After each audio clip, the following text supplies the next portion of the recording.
Okay, so the question I got this morning, and I'm going to translate from Afrikaans to English as I read the question, so bear with me. He says, I've got a question. Is there any benefit or detriment in the use of one of two different sets of ETF funds? Now, for those of you who don't know, an ETF is an exchange-traded fund, which is an investment vehicle.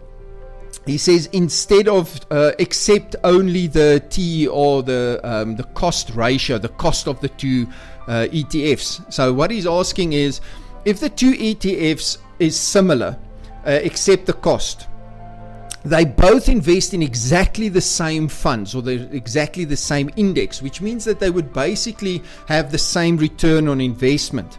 But the one is directly invested in US dollars and the other one is invested through the JSE. So it's still Rand based, but through the JSE it's then invested in US dollars. Would there be a benefit?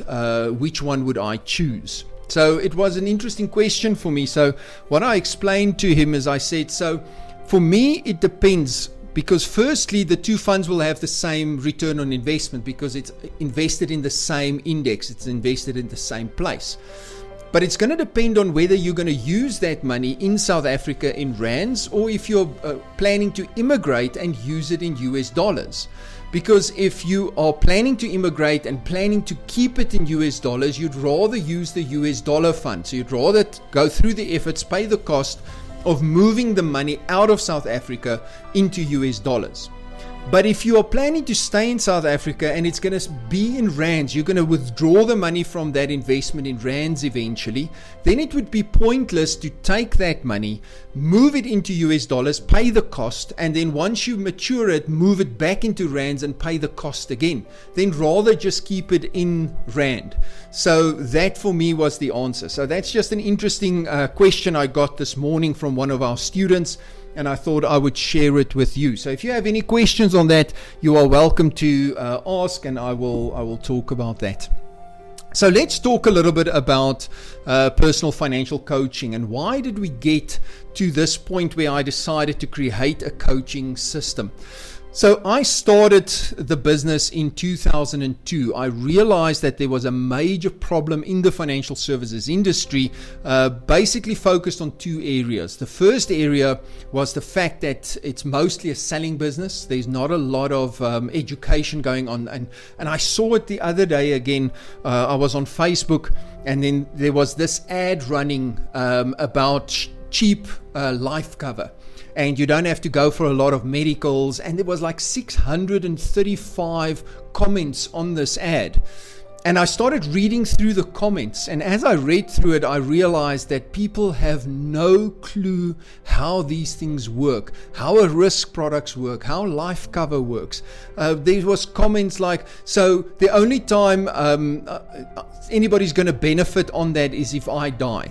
Well, obviously, that's why it's life cover. Or, yeah, so, but what happens if I don't die and I get to 65, then what happens to all the money that I've paid?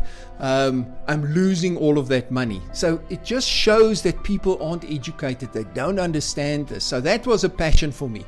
Financial education has been a passion for me since I was very young.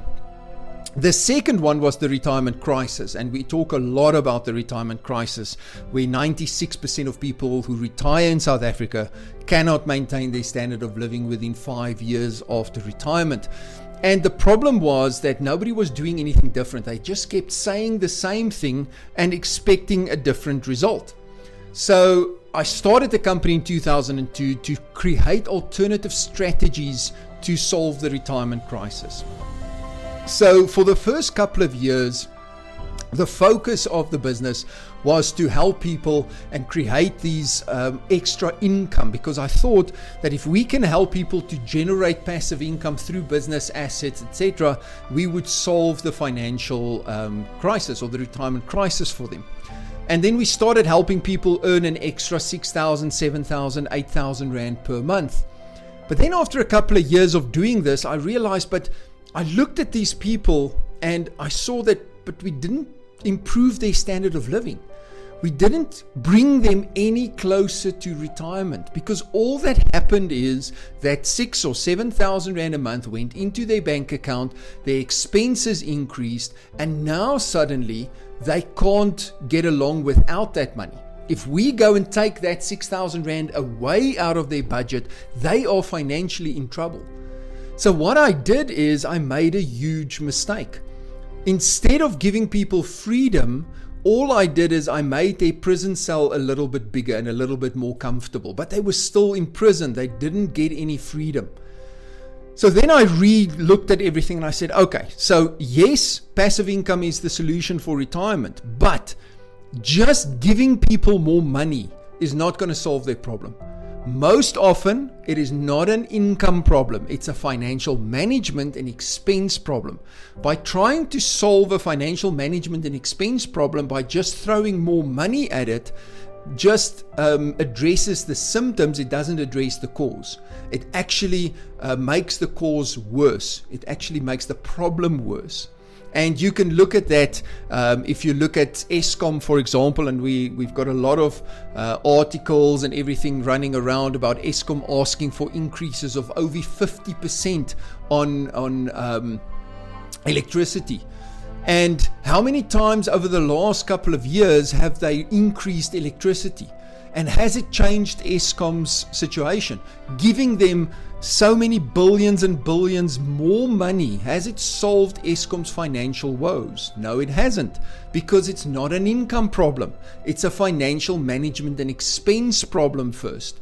So if Eskom wants to fix itself, the first thing they have to do is forget about earning more money and first fix the financial management and the expenses. Cut the expenses, manage it better, get rid of corruption, get that right, and then add more money. And I promise you, if that is the case, the public will be more open to paying more for electricity because they know that the management is right first. So that is what we then decided we need to look at. We can't just focus on the income. We have to focus on financial management and teaching people what to do with the income. So from there, I developed a 4-step process, which then became the 5 steps to retire rich and happy. And the 5 steps are as follows. The first step is invest in yourself. It's about increasing financial education, taking control of your cash flow, making sure you don't have unsecured debt so that you have financial stability. The second step is minimize your risk. We have to build a proper foundation so that we make sure that the cornerstone for your financial situation or your financial freedom is laid properly, by making sure that it doesn't matter what happens to you, your life and your dependents' lives can continue in the same manner as they were used to. The third step is then become an entrepreneur.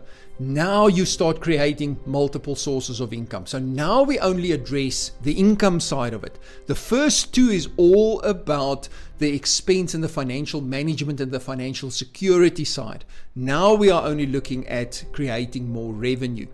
So that is become an entrepreneur. The 4th step is then invest in income generating assets. So we take the profit that you earn from your entrepreneurial ventures, we start putting it into income generating assets to create more income.